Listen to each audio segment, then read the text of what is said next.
Guys, welcome to I Just Want to Be Spiritual. Today we're going to talk about meditation. I mentioned before that meditation is one of my spiritual routines and something that I do daily. So I just wanted to get into how I even started getting into meditation and what it looks like now for me. But first I want to show the crystal of the day, which is Pyrite. So Pyrite is also called fool's gold. I have another little piece here, a little guy. Pyrite is also called fool's gold.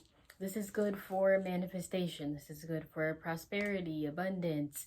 If you're trying to manifest money, more income, and bring your manifestations forward, this is the crystal for you. It's also good for focus, for willpower, and overcoming your fears and growing your confidence. So this is something that you can meditate with. This is something that you could keep on you if it's small like this one. You could put it at your work desk. You could put it in your wallet. If you have a business, you could keep it in your cash box to bring in that abundant energy and bring in the cash flow energy. I also keep it in the prosperity corner of my room, of every room in the house actually. And you can look on my Instagram page and see where exactly the prosperity corner is. I have a feng shui chart up on there, probably a few posts down, but check it out and just see where you can put this in your house or in your room, in your prosperity corner, with a few other crystals to bring luck. So usually for me, in my prosperity corner, I have pyrite, tiger's eye, citrine, and clear quartz. And those are all together supposed to bring abundance and prosperity. And we will talk more about those other crystals in other videos, but you feel free to look those up on your own. So that is the crystal of the day, pyrite. All right, so today I just wanted to talk about meditation. Meditation is something that I do daily, and it wasn't always a part of my daily routine. When I was going through the beginning parts of my spiritual journey, I was in therapy, and I was doing therapy with an intern at my school, and she suggested incorporating meditation into my routine to help with my current feelings of anxiety and stress and all those different things. And she suggested adding it into my daily routine.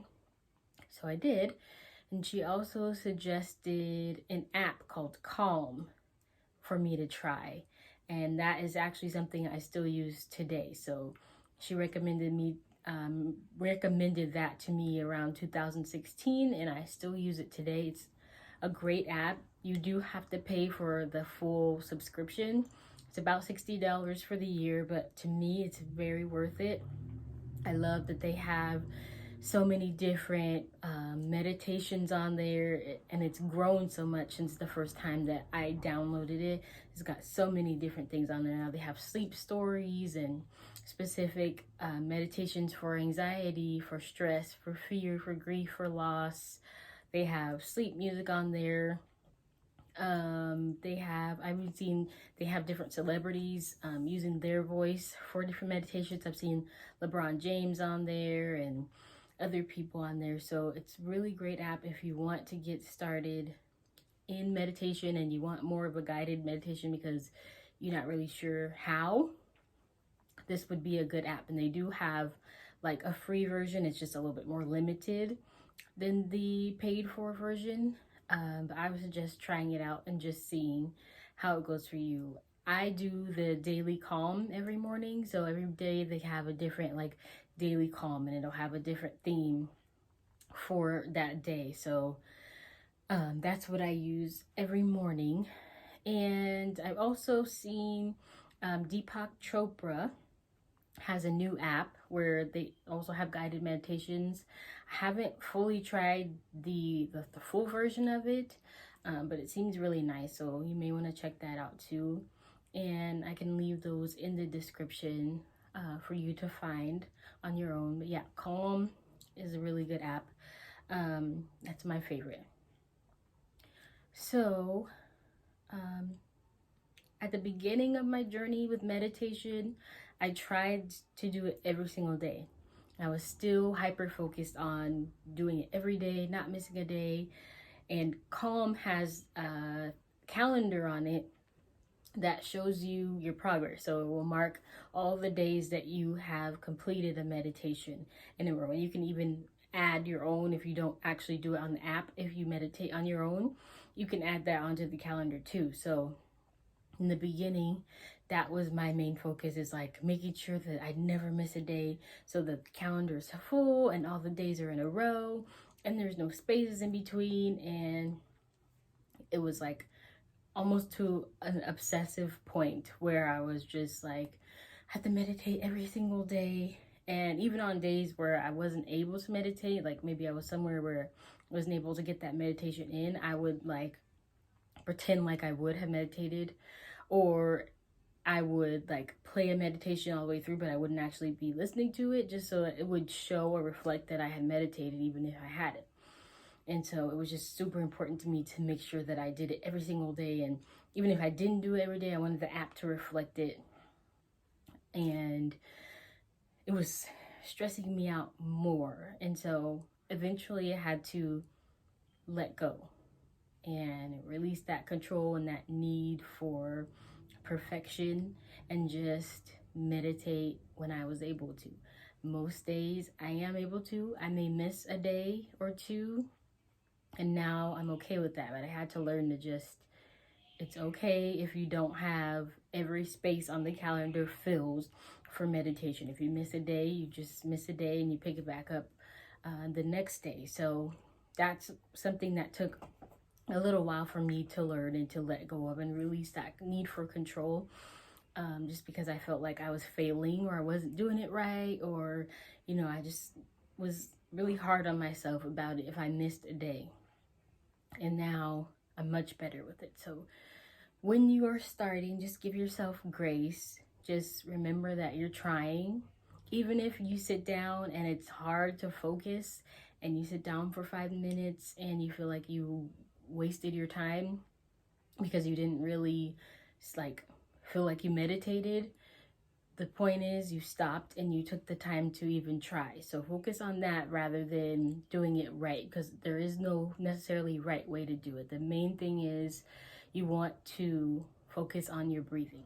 So meditation is not, oh, let me stop thinking, let me try and stop my thoughts, let me not think and just focus on my breathing. It's like, no, thinking is a natural part of your life, of your body. Your brain is automatically going to have thoughts and feelings and distractions, especially in the beginning.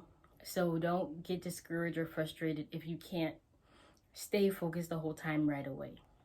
When you notice that there's a thought coming up while you're meditating, acknowledge the thought and then let it go. Don't like hold on to it. Don't go with the thought and try to figure out or plan or all those different things. Just let the thought come, like notice, oh, I'm thinking, and then let it go and try to bring yourself back to your breathing.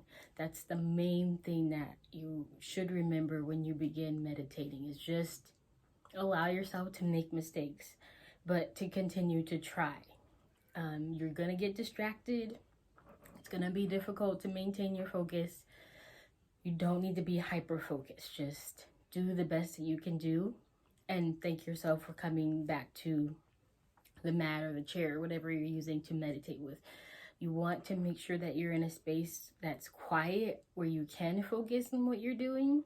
But sometimes there's distractions and sounds and other people, and it's just not always ideal. So just do the best that you can do to complete the meditation. And even if it's 5 minutes, 3 minutes, like just building that routine and that muscle of meditating and getting yourself familiar with it is the most important thing. And then as time goes on, you can progress to doing it longer if you choose. Okay, so I think the longest that I meditated was for about an hour. And I did that. I just wanted to see what it was like to sit for an hour. And it was really challenging to stop my thoughts, to not fidget, to not itch. For some reason, when you're trying to focus on something, your body just starts itching all of a sudden. You have itches and you want to scratch them. And one of the points in meditation is non-reactivity. So that means letting the itch happen, acknowledging that it's there, and trying to breathe through it, trying to just let it go away, because it's just your mind. Your mind is trying to tell you that it's important for you to itch that. Or scratch that itch. Your mind is telling you it's important to see what that sound is. Your mind is telling you it's important to write that thing down right then, or answer your phone if it goes off, or your mind is going to tell you that whatever's happening externally or even internally, because it's your thoughts, is important and needs to happen right away. And not everything is that way. Some things can wait. So just try and do your best to not be as reactive to every external factor and thing that happens while you're attempting to meditate. And this will help too in your life.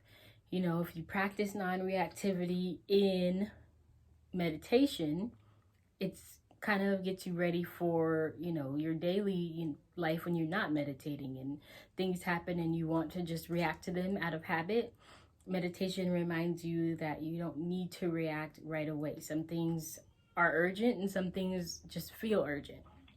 Like, I used to jump every time my phone would ring or ding or text would come. I had to jump and look at it right away. Even if I was meditating or whatever I was doing, I had to go get it right then. And now I'm a little better about not having to do that. I still do use my phone quite a bit, but if I'm in the middle of meditation, I'm able to hear, the vibration of it and just know that I can check that whatever it is when I'm done meditating. Right now, my focus is to finish my meditation. And so it's still a process. I've been doing it for almost 4 years now, and it's still a challenge some days.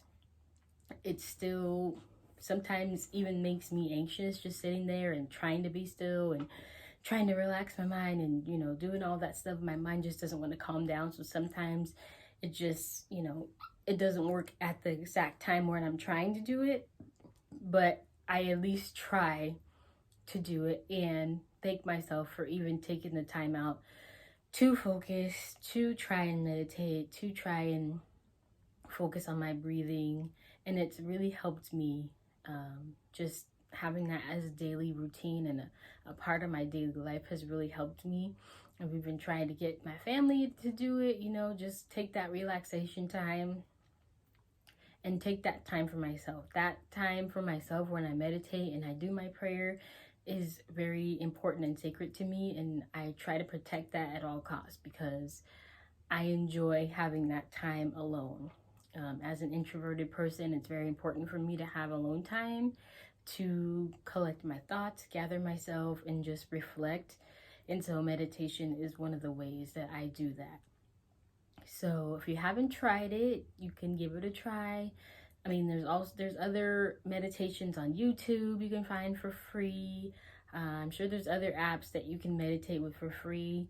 You can even just try and sitting by yourself and try and meditating and just focus on your breathing. In the beginning, you want to just kind of take deep breaths. So